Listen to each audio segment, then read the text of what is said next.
O trabalho do projeto Evangelho por Emmanuel foi reunir todos esses comentários dispersos nas obras do Chico e oferecer de uma maneira estruturada para aqueles que buscam extrair da mensagem do Evangelho não só fatos históricos, linguísticos, mas também orientações para o nosso cotidiano, para aquela lei escrita em nossas consciências que diz respeito à nossa felicidade. O projeto tem a ideia de reunir todos os comentários de Emmanuel, organizados por versículo, na ordem que eles aparecem no texto, para facilitar. Todos os versículos foram atualizados, porque como nós nos referimos àquele versículo onde aparece a palavra upomone, nós atualizamos os versículos e utilizamos para os 5 primeiros volumes a tradução do Haroldo Dutra Dias, Mateus, Marcos, Lucas, João e Atos.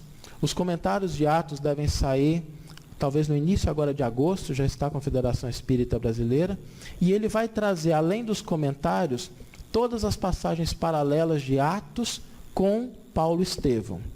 Porque o grande comentário de Emmanuel a Atos é o livro Paulo Estevão, como a gente viu nos 2 pequenos exemplos que a gente trouxe.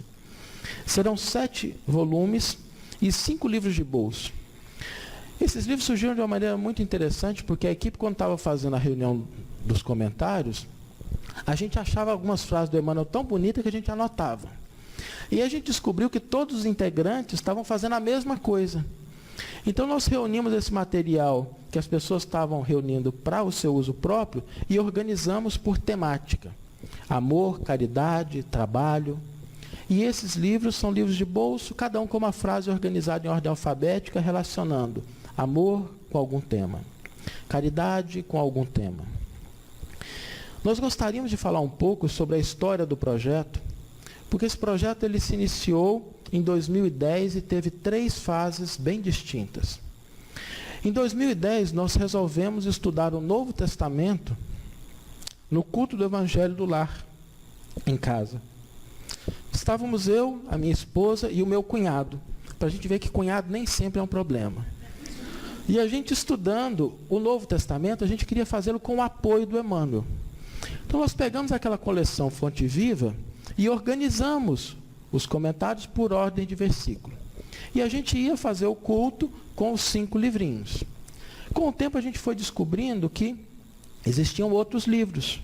E a gente foi trazendo esses livros para o culto. Chegou uma hora que a gente ia fazer o culto, tinha 70 livros em cima da mesa, porque podia ter um comentário em alguns deles.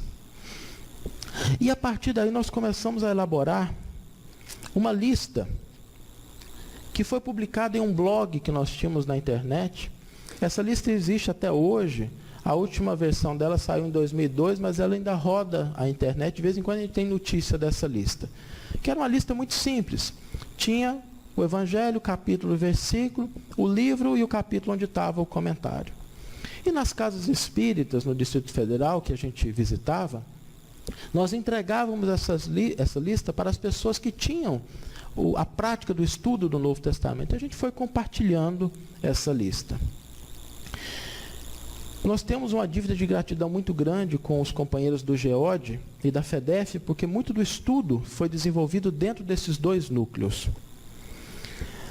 Em 2 de março de 2013, o projeto ganhou uma outra dimensão.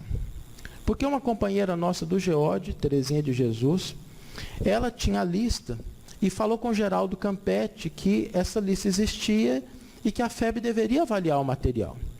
O Geraldo me chamou num sábado, no dia do lançamento do NEP, na Federação, e me perguntou se eu poderia ir lá no domingo seguinte.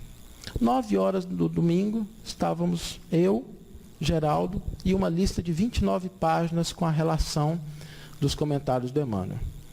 O Geraldo deu uma olhada naquilo e falou assim: nós não vamos publicar a lista não, Saulo. Nós vamos publicar os comentários. Você tem uma equipe que possa se envolver no projeto, porque um projeto dessa envergadura é impossível de ser realizado por uma só pessoa. Eu falei, bom, a minha esposa eu sei que está comigo. O meu cunhado já está no trabalho. Nós chamamos aí, então, uma companheira nossa da Federação Espírita do Distrito Federal, a Cíntia Nimoia, e depois se juntou a equipe, o Erealdo Rosselló, que fez o índice da Revista Espírita. E a partir daí nós começamos um conjunto de definições de metodologias, reuniões sistemáticas. Nós nos reunimos semanalmente na FEB, de 7h30 até 8, 8h30, porque tínhamos os nossos compromissos profissionais, para analisar os comentários, definir como é que a gente ia tratar isso dentro do projeto. As fontes envolveram toda a obra de Chico Xavier, publicada durante o período em que ele estava encarnado. Nós optamos por esse corte metodológico. Estamos avaliando algumas obras publicadas depois para ver se a gente incorpora isso e em que dimensão que isso pode ser feito. Nós pegamos toda a revista Reformador de 1927 até 2002. A FEB cedeu da Biblioteca de Obras Raras. Nós tivemos que levar esse material para casa, porque não dava para visitar a biblioteca na hora que ela estava aberta. E ali a gente começou a pesquisar. Encontramos mais de 30 comentários que não haviam sido publicados em nenhum livro. Depois de 6 meses com esse material em casa, é que eu descobri o quanto eu sou apegado com as coisas, porque devolver essas revistas não foi fácil. É a história do movimento espírita, desde a sua fundação. A revista Reformador é a revista no Brasil há mais tempo em circulação, considerando todos os gêneros de revista. Todos os gêneros. É a mais antiga. E ali nós temos fatos muito interessantes. E a gente registra um agradecimento especial à FEB e à equipe de bibliotecários, tanto de Brasília quanto do Rio de Janeiro. Nós atualizamos os versículos. Às vezes tivemos que escolher qual é o versículo a qual iríamos vincular o comentário. E utilizamos como fontes primárias os livros da FEB e os comentários em Reformador. Aí a gente, como administrador, começou a fazer algumas perguntas. Muitos versículos do Emmanuel, muitos versículos do Novo Testamento são comentados pelo Emmanuel mais de uma vez. Por exemplo, Mateus 7,7 tem 11 comentários. 9,35 tem 2 comentários. 9,12 tem 6 comentários. Qual é o versículo que o Emmanuel mais comenta? Isso é dúvida de administrador, né? Quando nós terminamos a compilação, o versículo que ele mais comenta, somente no Evangelho de Mateus, é Mateus 5,44. 22 comentários. Que versículo é esse? Amai os vossos inimigos. Às vezes nós pensamos que amar o próximo como a si mesmo e a Deus sobre todas as coisas é a contribuição do Cristo, o que não é verdade. Quando Jesus conversa com o doutor da lei e pergunta para ele o que está escrito e como você lê, o doutor da lei resume dessa forma: amarás o Senhor teu Deus de todo o teu coração, de toda a tua alma, de todo o teu poder, acrescento de todo o teu entendimento, e ao próximo como a si mesmo. Isso era conhecimento padrão na época de Jesus. E está presente no Velho Testamento, em Levítico e em Deuteronômio.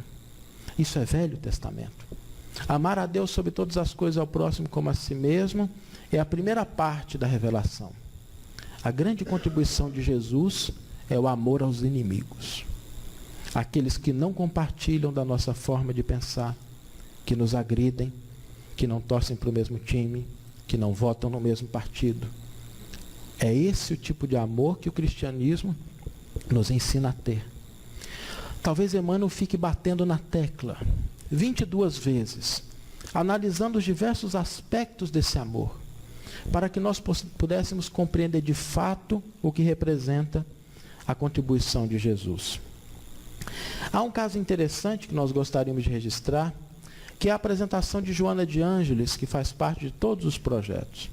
Quando nós estávamos na fase final, já preparando para o lançamento do primeiro volume, o Geraldo chegou para a gente e falou assim: Saulo, e se a gente chamasse alguém para fazer uma apresentação do livro? Eu disse assim: Geraldo, quem? Eu falei assim: não sei, de repente o Divaldo, a Joana.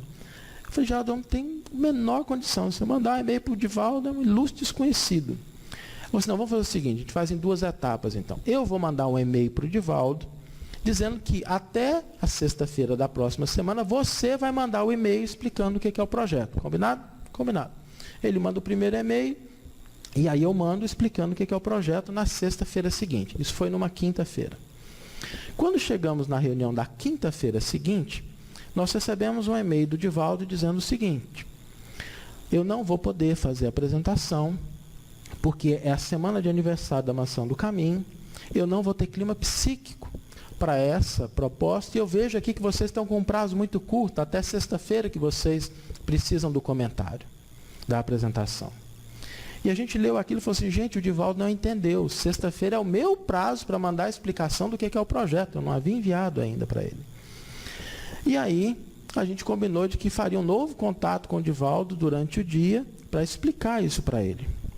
No começo da tarde, a gente recebe um outro e-mail do Divaldo, dessa vez escrito um pouco depois do primeiro. O Divaldo disse assim, a Joana apareceu para mim e disse assim, meu filho, senta porque nós vamos fazer a apresentação do projeto. Sem ter recebido a explicação do que era o projeto. E é nessa apresentação que a Joana diz que, dispondo dos originais que se encontram na espiritualidade superior, Emmanuel legou à posteridade este inigualável contributo de luz e de sabedoria. Para mostrar que divergência é só entre a gente encarnado aqui. Os desencarnados não têm problema de cooperação, de trabalhar em conjunto. Porque eles acreditam que a soma, ainda que de partes imperfeitas, é melhor do que os posicionamentos isolados.